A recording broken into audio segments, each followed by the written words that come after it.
जी भूमिका कळंब असू द्या किंवा कुठलंही शहर असू द्या, हे जे समाजाला विघातक अशा ज्या गोष्टी आहेत, ह्यात कुणीही कुठल्याही पक्षाचा असला, गुन्हेगाराला पक्षच नसतो आणि कुठल्याही पक्षाचा असला आणि दुर्दैवानं तो आमच्या पक्षाचा असेल तर आम्ही त्याला निलंबित करत आहोत.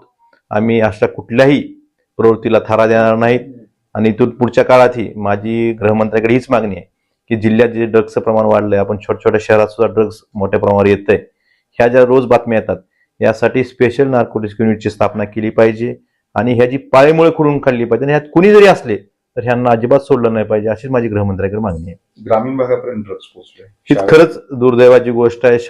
शालेय विद्यार्थी असतील, 18 वर्षाखालील जे बालक आहेत त्यांच्यापर्यंत सुद्धा हे जर पोहोचत असेल तर ह्यापेक्षा दुर्दैव कसं कुठलंच असू शकत नाही.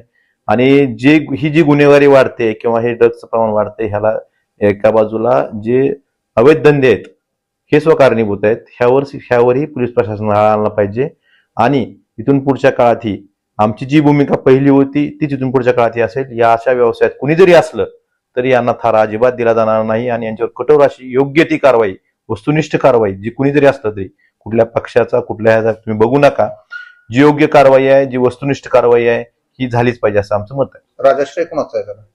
ह्यात राजाश्रय कोणाचा असणं म्हणण्यापेक्षा सगळ्यात महत्वाचं यात कुठंतरी पोलीस विभागाचा अपयश दिसून येतं.